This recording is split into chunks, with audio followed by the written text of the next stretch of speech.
And yet this little leaf has played a stunningly significant role in the history of the planet, sparking revolution, precipitating war, and drastically reshaping landscapes across the globe. The human thirst for tea is phenomenal. We drink around 1.5 trillion cups of tea a year, and it remains to this day a mystery drink, full of paradoxical qualities that are the essence of its appeal. If you're cold, tea will warm you. If you're warm, tea will cool you. If you're excited, it will soothe you. If you're lethargic, it will stimulate you. The history of tea and the taste of tea and the vast amount of different types of teas and different manufacturing styles and flavors, aromas, textures, colors, characteristics of tea are such that it speaks to us somehow. And once you're exposed to it, you want to learn more, you want to taste more, you want to experience more. Tea is a major cash crop in dozens of countries around the world, especially in Indonesia, China, India, Kenya, and Argentina. But if you want to find it in North America, you have to come here, to the Charleston Tea Plantation on Wadmalaw Island, South Carolina. This 127-acre tea farm includes a nursery for developing new bushes and an on-site factory that converts freshly picked tea leaf into black tea that is sold throughout the South under the American Classic label.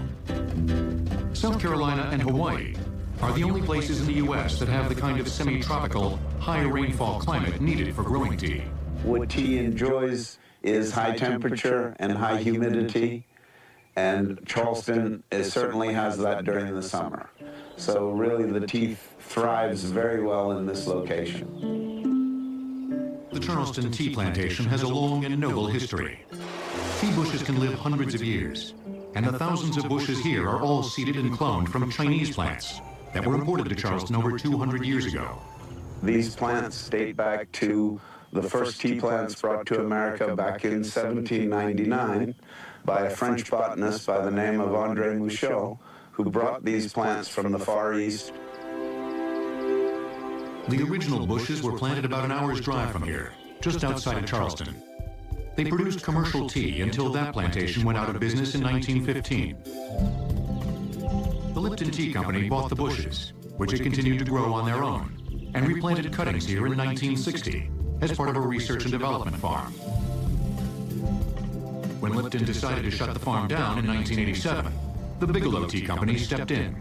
This is a gem. This is a one-of-a-kind thing. And it was just impossible in our minds to see this disappear. The Charleston plantation provides just a fraction of the tea consumed in the U.S. Americans drink 50 billion servings of tea a year, which sounds like a lot, but is itself just a fraction of what the rest of the world drinks. Tea is only the 6th most popular drink in the U.S., after water, coffee, soft drinks, alcohol, and bottled water. As the number 2 drink worldwide, tea is harvested in gargantuan quantities. 6 billion pounds of tea are produced every year, and it takes 5 pounds of tea, raw leaf tea, to make 1 pound of finished tea. That means 30 billion pounds of tea have to be virtually handpicked throughout the world. Commercial tea is usually farmed on vast plantations, like this one owned by Unilever in Kenya, that stretches over 27,000 acres, employs 24,000 people, and has numerous factories on site. It's also cultivated on thousands of smaller family farms, especially in China, where tea farming began millennia ago, and where tea processing as well as farming is still frequently done by hand. There are 3 major types of tea: black, green, and oolong. But few outside the tea business realize that all 3 types come from the same plant, Camellia sinensis, which is the only tea plant in the world and is indigenous to China, India, and Thailand. Like wine, there are an estimated 1,500 varietals of tea, with endless varying qualities based on soil and climate. And some are more suited to make one kind of tea over another. But the real differences between black, green, and oolong are created after the leaf has been picked. At the Charleston plantation, we're going to turn about 5,000 pounds of freshly picked Camellia sinensis into black tea. The first step in making any kind of tea is called withering. The leaves are placed on a withering bed, where they lie for 18 hours. Freshly plucked tea is 80% moisture, and that percentage has to come down to exactly 68%. If the moisture were too low, it would not make a fine quality tea because the enzymes have overbuilt inside the leaf. If they're not withered enough, they haven't built to the sufficient amount to give you that full-bodied flavor when you drink a cup of hot tea or iced tea. Giant fans accelerate the drying process and make sure the leaves wither equally. The fans alternately blow and suck air for an hour at a time through hundreds of holes in the withering bed. Without the fans, the leaves in the middle would turn red and spoil. Traditional tea manufacturing in places like China doesn't require fans because it involves much smaller amounts of tea.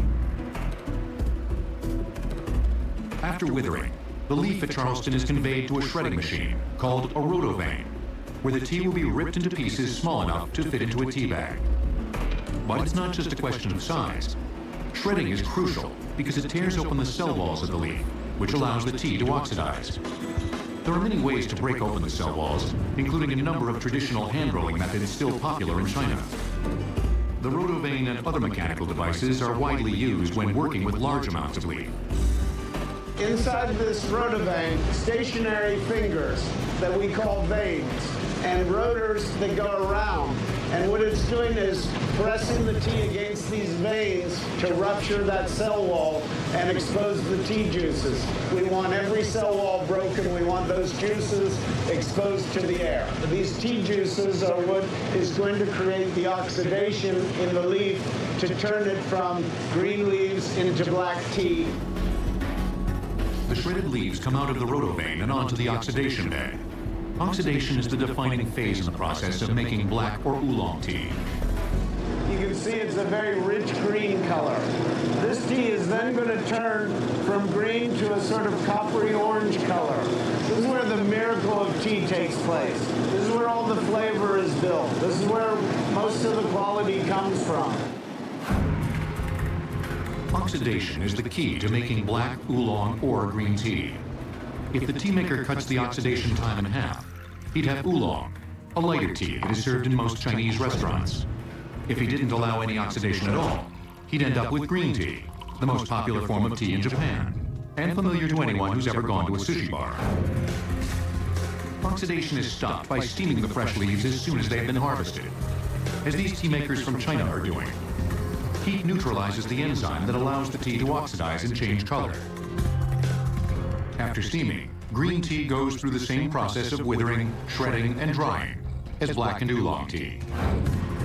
But today at Charleston, we're making black tea. After exactly 50 minutes, these leaves will produce the kind of light, bright tea that's favored in the U.S. This is the oxidation that we're looking for. This sort of coppery, orangey color inside the leaf that then goes into the dryer where we're going to take that 68% moisture and reduce it down to just 2%. Leaves are dried to exactly 2% moisture content because anything more would allow the tea to mold later on. The harvested leaf has now been reduced to 20% of its original size and weight. That's how 5 pounds of tea from the field make a single pound of tea. That pound now goes through a series of shaker sieves to remove impurities.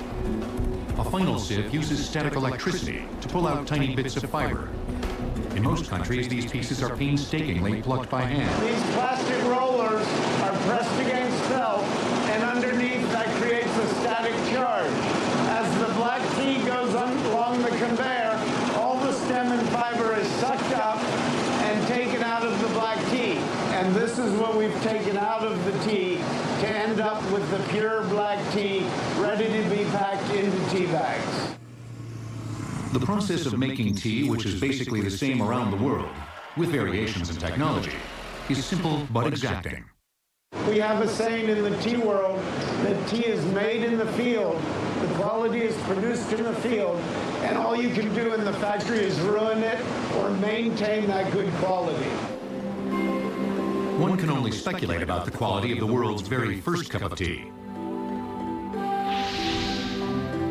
According to legend, the mythical Chinese emperor Shen Nung discovered tea in 2737 BC when a couple of leaves fell into his drink. For over 3,000 years, China was the only country in the world that drank tea, and its impact on Chinese culture was enormous. To us, tea is more than just a beverage. It inspires poetry and painting and the art of just making tea. Chinese people view as making a connection with tea where you're bringing the tea back to life. From the start, tea was perceived as a remarkably healthy drink. Black tea has about 40 milligrams of caffeine per cup, about half as much as a cup of coffee. Its energizing qualities were duly noted, especially by Buddhist monks who used tea to stay alert during meditation. In fact, tea remained a Chinese secret until a monk brought some tea seeds to Japan in the 9th century. Building on Chinese traditions, the Japanese developed elaborate tea ceremonies that eventually became known as Cha Do, the way of tea. Think of tea as Buddhist communion. We are more attuned to what we're paying attention to and less attuned to distraction when we drink tea. So it's a question of wakeful tranquility. And that's exactly what Buddhism is trying to teach. The Portuguese and the Dutch were the first to bring tea to Europe at the beginning of the 17th century. Tea came late to England, but when it did finally arrive in 1664, it took off. King Charles' Portuguese wife, Catherine, had fallen in love with the exotic Chinese drink in Lisbon, and English aristocrats followed her lead. For a long time, aristocrats were the only ones who could afford tea. It was so heavily taxed, 119% in 1706, that it spawned an enormous black market. By the 1770s, half of the tea in England, an estimated 7 million pounds a year, was illegal. Bootleg tea was heavily adulterated, filled with twigs and leaves, as well as toxic lead chromate, and even sheep's dung, both of which were used as colorizers. Smuggling ended when Prime Minister William Pitt finally slashed taxes in 1784. Legal tea was now affordable to everyone. But before that happened, there was a little matter involving tea in the American colonies. In late November and early December 1773, 3 ships loaded with 342 chests of tea reached Boston Harbor. Bostonians, increasingly touchy about the issue of taxation without representation, refused to let the ships unload. On the evening of December 16th, a group of 30 to 60 colonists disguised as Mohawks broke open the chests and dumped the tea in the harbor. The Boston Tea Party pushed relations between the British Crown and the colonies to the boiling point. In less than 3 years, the Revolutionary War was underway, and tea, which had been highly fashionable and popular throughout the colonies, was suddenly stigmatized. Tea becomes the ultimate symbol of British tyranny. So it becomes the thing that you despise. You have campaigns in the eastern United States to stop drinking tea in the drawing rooms. John Adams asked at a tavern, would it be lawful for a weary traveler to have a cup of tea, provided it has been honestly smuggled? The barmaid said, no, sir. We have renounced tea under this roof. I'll get you a cup of coffee. Across the ocean in England, however, demand for tea continued to soar. To meet demand, the British would build plantations in India. Tea plantations that would be modeled on the slave plantations of the American South. The United States is the only country in the world that prefers its tea iced. 80% of all tea consumed in the U.S.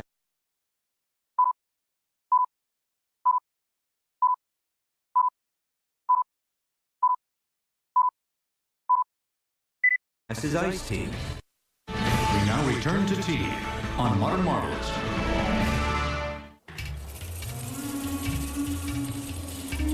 The role of tea in the making and breaking of empires is inextricably bound up with one of the world's first and most powerful cartels, the British East India Trading Company. The so-called EIC was founded in 1600 by Queen Elizabeth I, who gave it a royal monopoly on all trade with the Far East. The East India Company would become the backbone of the emerging British Empire, and tea, which eventually accounted for fully a third of its profits, would become the backbone of the EIC. By the start of the 19th century, tea was the third most heavily shipped commodity in the world, behind iron ore and cotton. Britain wasn't the only empire fueled by tea. The Chinese had a global monopoly on selling tea, and they weren't interested in selling it for anything but silver. This led to a trade imbalance with England, known as the Silver Sink, which ultimately paved the way for one of the most shameful chapters in British history. The Opium Wars are about tea. The Opium Wars take place because the British start flooding southern China with Indian opium, selling opium to local people in southern China to pay for the trade imbalance around the tea trade. And that really becomes the base for the two Opium Wars. In other words, the British went to war with China twice to force the Chinese to buy British opium, so that the British and the East India Trading Company would have silver to pay for their tea. Their entire enterprise rested on a product that went down the drain in Europe, which was purchased with another which went up in smoke in Asia, and that was opium. The trade imbalance with China and the fact that it lost its royal monopoly on trade with the Orient in 1834 prompted the East India Company and others to try to cultivate tea outside of China. An indigenous tea plant had been found in the Assam region of India in 1820, and in India, the East India Trading Company could do as it pleased. They could try you and execute you for violation of their own laws. They had standing armies. They had a navy which was larger than the British Royal Navy. So if you're talking about power, it's a power that's rarely been equaled. This was their colony. Therefore, they could move into areas and say, this is wasteland, we're going to bring these people in to work, and that's it, it's a done deal, because it's theirs. With brutal haste, the British hacked an infrastructure through jungles and forests, created massive plantations, and imported tens of thousands of workers to labor in the fields. These are systems of production and models of production that have been used in the United States and the Caribbean for 200 years, the slave plantation system. There's a big house, there is hundreds, if not thousands of people who are harnessed to work on these systems with very little, if not any pay. They are brought in from other places to do the work, and they become a trapped, indentured labor force. Plantation owners even used laws from antebellum slavery in the U.S. to keep its tea workers in line. If you as a worker tried to escape, you were tracked down like a fugitive. And the Fugitive Slave Law of America, which was used here in slave plantations, was actually applied by the British in tea country. The disconnect in England about what was happening in India around tea was profound. 70% of the plantation workforce was female, and romanticized images of exotic women with nimble fingers became a staple of tea marketing that continues to this day. Meanwhile, afternoon tea, introduced by the Duchess of Bedford in 1840 to stave off hunger pains, became a national passion. Tea produced by virtual slaves, many of whom died under savage conditions in the field, now emerged as Britain's quintessential symbol of civility. By 1855, Assam was exporting over 500,000 pounds of tea. The number shot up to 86 million pounds within 30 years, with British imports surpassing those from China in 1888. Along the way, the economy and the landscape of much of the subcontinent was stunningly altered. Vast and uniform new tea fields were engineered to make it as easy as possible to harvest tea. You see miles and miles and miles of the same height of tea bushes. It looks like a bonsai forest. And the kind of technical attention and focus during labor of keeping those bushes absolutely even is extraordinary. When you're looking at it from afar, it's like an optical illusion. And you think actually that it is like a green carpet, that just stretches out. The geometric tea fields reflected a new regime of industrialized tea production. Every plantation had its own factory to process the massive harvests of raw leaf. The result was a fundamental shift from the Chinese model of tea manufacturing, which featured small-scale production of many different kinds of tea. To make things as efficient as possible, the British decided to produce primarily black tea. British Empire tea, which would be produced on similar plantations in Ceylon, Kenya, and other colonies, became synonymous with black tea. And black tea outside of Japan and China became synonymous with tea. It would take more than a century for the hundreds of varieties of handcrafted Chinese teas to once again find their way into the West. In the meantime, mass-produced teas would generate new forms and new technologies. Tea pluckers in the Hatton district of central Sri Lanka typically earn about 125 rupees a day, or $1.20. And now we turn to tea on Modern Marvels.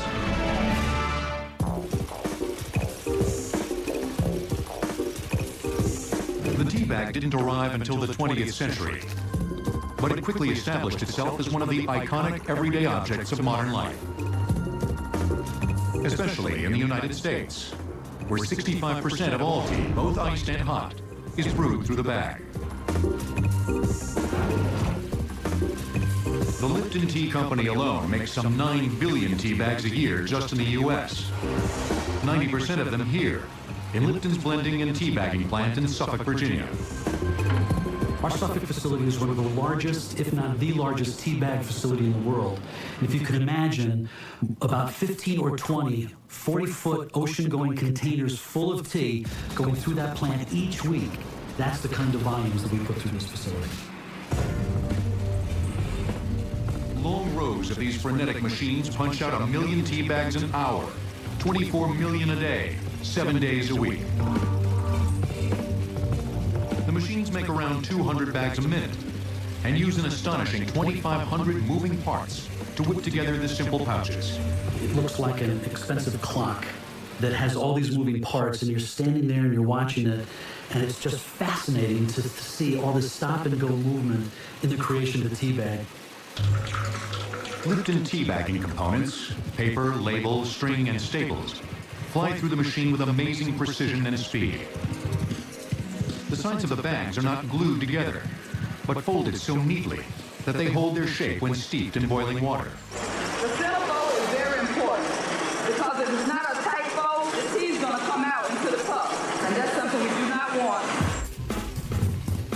Tea bags were an accidental revolution.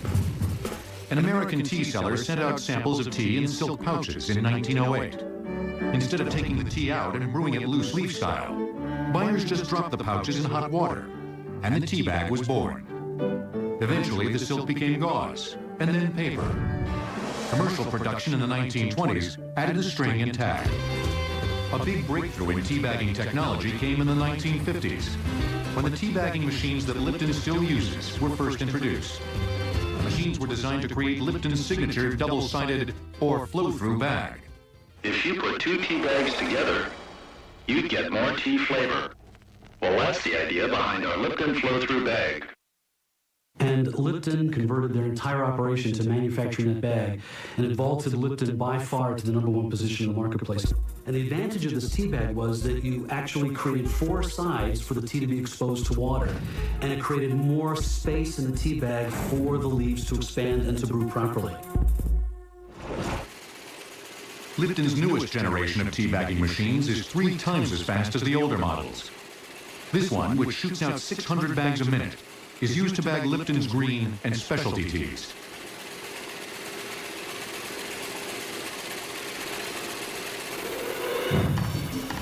The technology, meanwhile, is racing to keep up with the changes in the traditional tea bag, like this single-serve stick from the Serengeti Tea Company in Los Angeles, and roomier pyramid bags that can hold larger pieces of leaf.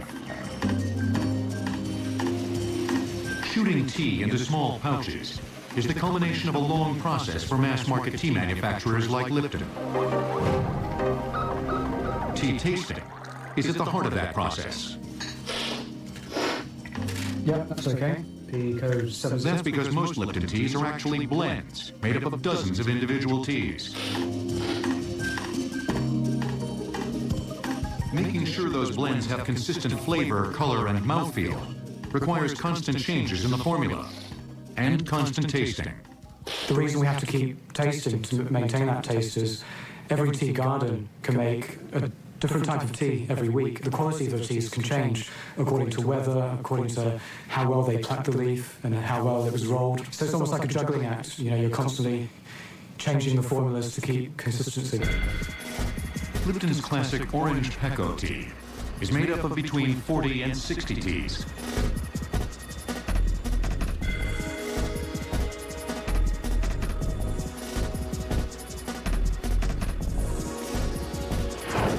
Lipton has devised a numerical code from 1 to 7 So we'll call it 4.2 on that. that it uses to describe the attributes of teas.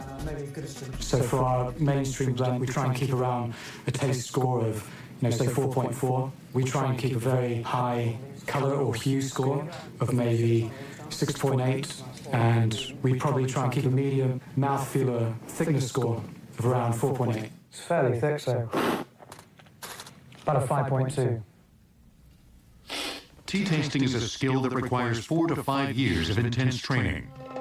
John Cheetham served his apprenticeship in Sri Lanka, where he tasted as many as 1,200 teas a day.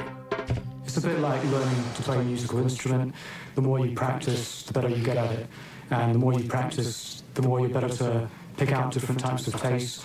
And in the end, you're able to pick out the best teas that will fit in the Lipton blends.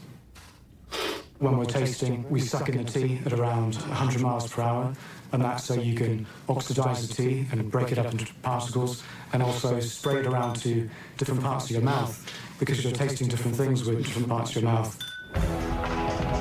Lipton's ever-changing blend sheets are programmed at company headquarters in Englewood Cliffs, New Jersey, and then downloaded into the computerized blending system at Suffolk. Vast quantities of tea from around the world are processed here every day, vigorously sifted to remove impurities, and then funneled into massive silos. A typical silo here will hold about 10,000 pounds, and we'll go through that in a 24-hour period, and we have multiple silos on site. Some silos hold just a single tea, while others hold a pre-blend of 3 to 4 teas. The silos themselves initiate Lipton's blending process by swirling the teas together as they fall through the conical end.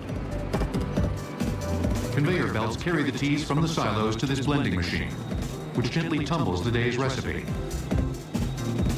The blends are then conveyed to 2,000-pound super sacks that feed the tea bagging machines. Not all the tea in America is processed into tea bags. About 1/6 of it is converted into powder, which is used to make instant tea, and also is part of fountain and bottled tea blends. Lipton and other major manufacturers produce and sell $400 million worth of tea powder each year. The powder is made in processing plants that brew tea in a large vat, then pump it up and spray it into the top of a tower that can rise up 100 feet or more. High temperatures in the upper part of the tower instantly vaporize the water in the tea, leaving a tea residue, which crystallizes as it descends in the cooler air.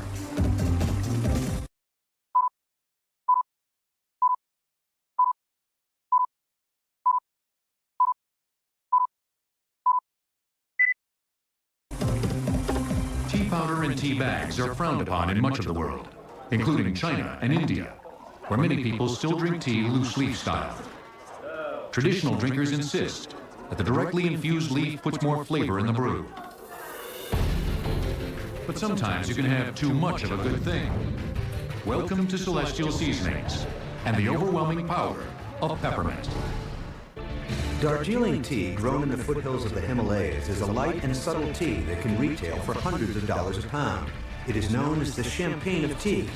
We now return to tea on Modern Marvels. Every year, Celestial Seasonings uses 500,000 pounds of freshly picked peppermint and spearmint in its popular herb tea blends. This is where it's stored, in the mint room at the company warehouse and factory in Boulder, Colorado. The mint room is very intense. It'll go to your sinuses, your nose will start dripping, and your eyes will start watering. Some people can just stick their head in, and then they have to leave. And in fact, a very popular T-shirt we have for sale is, "I survived the mint room." We had to double seal the walls and the ceilings of this because the oil was so high that it would leak through and contaminate the rest of the herbs, so everything would be tasting like mint.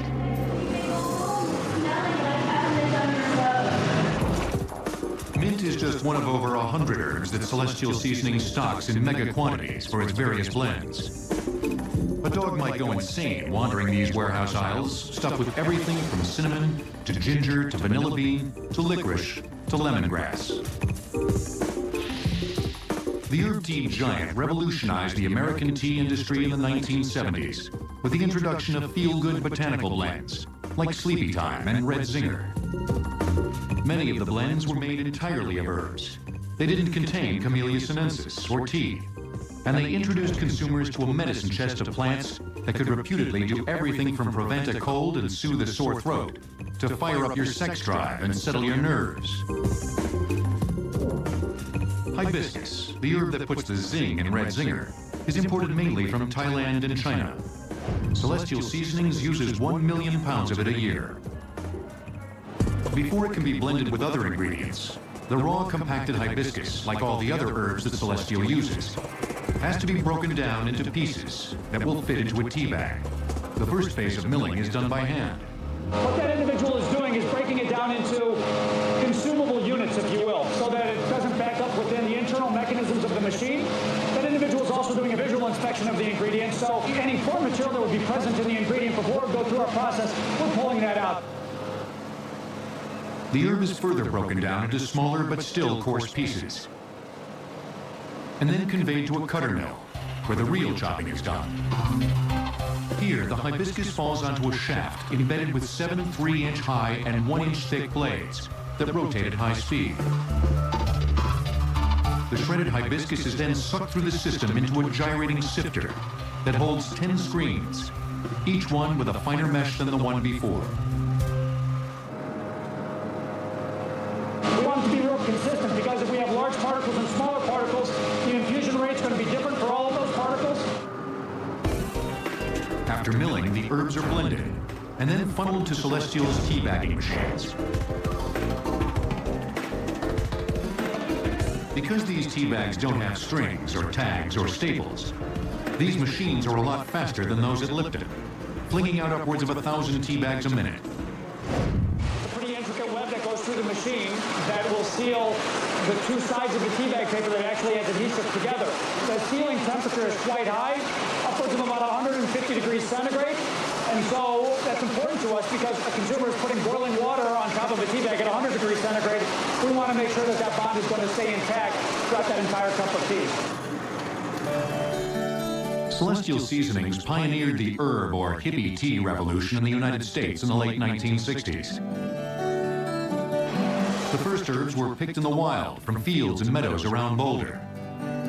Weeds for Needs was one of the company's early slogans.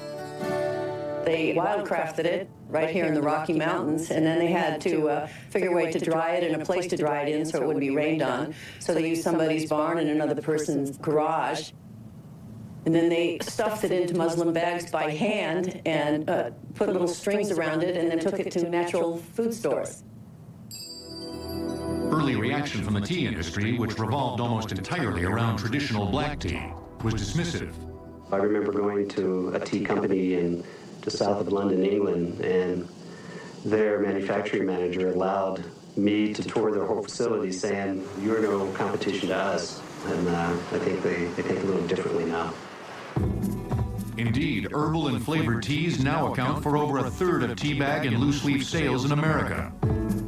Celestial Seasonings alone sells over $100 million worth of blends a year, most of them entirely herbal. But one botanical with great taste and remarkable medicinal value remains the original Camellia sinensis, or tea. It's been valued as a healthy potion for millennia, and new research indicates that it might turn out to be a pharmacological treasure trove of health benefits and cures, which may explain why tea is finally giving its old rival, coffee, a run for the money. By excluding string, tags, and overwrap on its tea bags, Celestial Seasonings eliminates 3,617,000 pounds of waste each year. We now return to tea on Modern Marvels. Put down that cup of coffee. It's time to spill the beans, and it's time to pick up a cup of good health, 1 cup of tea at a time. That's the mantra in trendy tea places like the Botanical Herb and Tea Garden in Beverly Hills. Tea consumption doubled in the U.S. between 2001 and 2006, and more people are making tea their drink of choice. That's largely because of the reputed health benefits of tea. Research suggests that tea plays a role in the prevention of obesity, osteoporosis, gum disease, and heart disease, especially green tea, which was nearly impossible to find in the U.S. 10 years ago, and now accounts for 19% of the market. Green tea is packed with antioxidants that many researchers say prevent cell damage and slow down the aging process. But the number one antioxidant in green tea, a single molecule called EGCG, or epigallocatechin gallate, may have other beneficial properties. We were exploring chemicals that had been derived from Chinese herbal medicine and asking whether any of these chemicals could attack cancer-causing proteins. And sure enough, for one of the cancer targets that we were very interested in, we found this chemical from green tea that binds very tightly to this cancer protein and inhibits its activity. EGCG, which makes up about 70% of the dry weight of tea, neutralizes BCL-XL, otherwise known as the anti-death protein, a gene that doesn't allow cancer cells to die. The anti-death genes become hyperactive, and this allows the cancer cell to expand, to increase its numbers, because they've forgotten how to die. This same mechanism explains why it's often very difficult to kill cancer cells, even with the best weapons we have, such as chemotherapy and radiation. Researchers used nuclear magnetic resonance, an advanced version of medicine's MRI, to get a picture of how a single molecule of EGCG interacts with a single molecule of the anti-death protein family. Dr. Maurizio Palecchia was in charge of the research. This is the protein that, when overexpressed in cancer cells, prevent them from dying and allow them to proliferate. In red here, we have this small molecule. This is epigallocatechin gallate, which, even being very small compared with the protein, is able to insert itself on this deep crevice on the surface of the molecule and block its activity. Conclusive research on the cancer-killing benefits of green tea remains to be done, and it's unclear how much EGCG is actually in the kind of processed green teas on sale in most stores. Still, Dr. Reed is convinced that a little green tea every day can't hurt. You've got antioxidants, you've got the detoxifying effect of the chemicals, revving up our own detoxifying systems, and then you've got the direct effect against cancer-causing proteins. So why not take a chance? Which is exactly what people are doing at places like Dr. T's Herb and Tea Garden.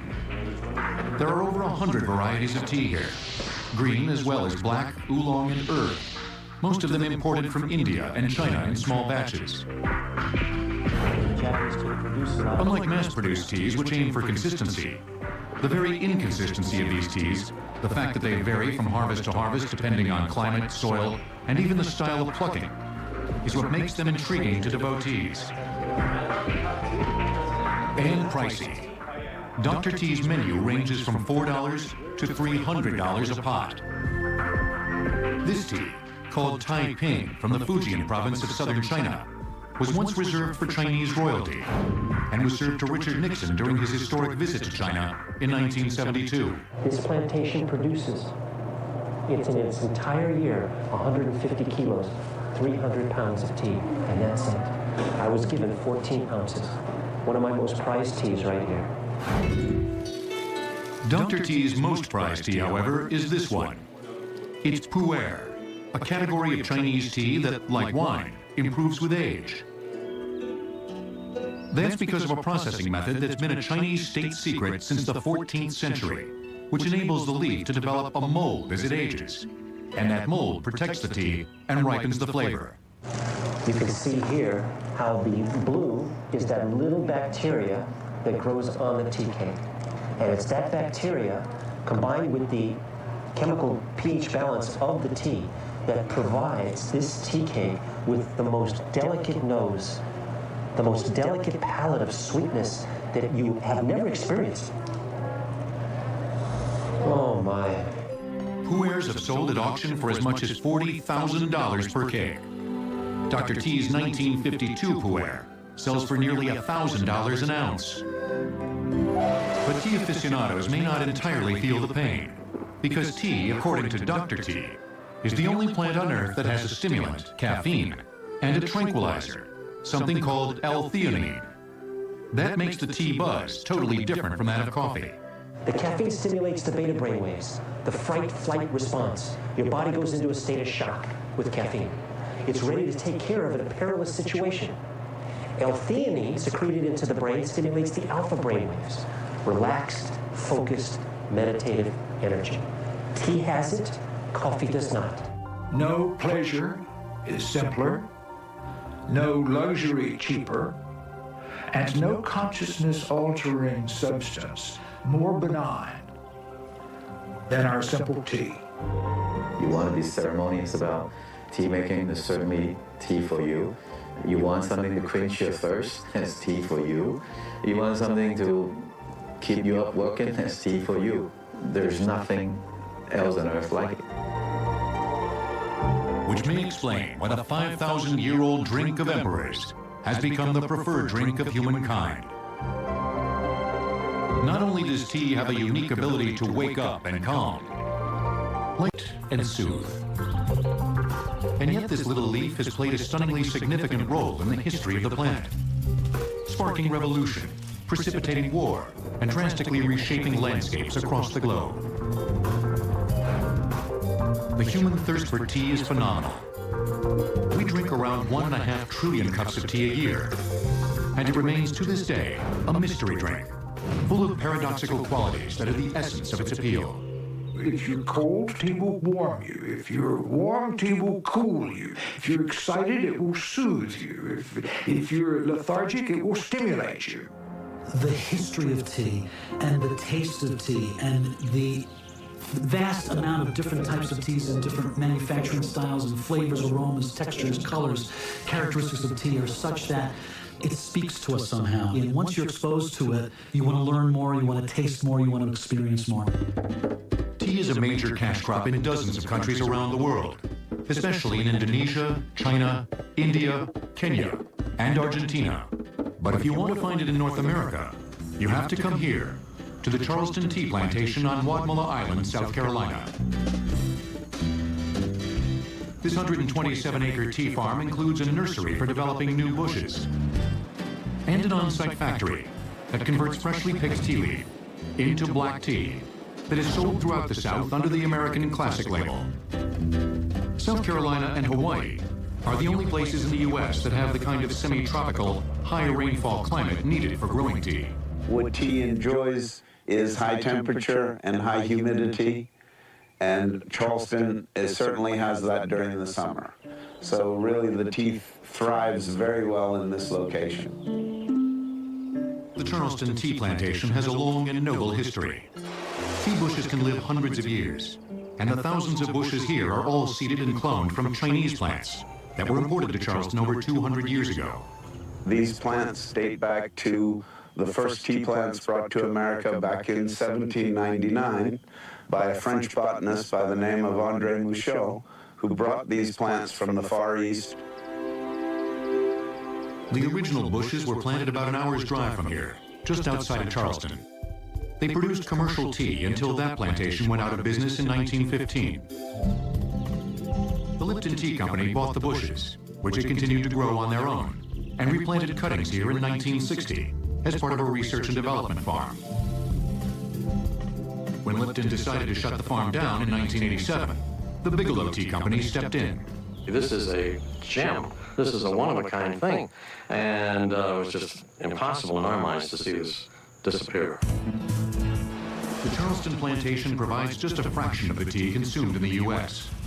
Americans drink 50 billion servings of tea a year, which sounds like a lot, but is itself just a fraction of what the rest of the world drinks. Tea is only the 6th most popular drink in the U.S., after water, coffee, soft drinks, alcohol, and bottled water.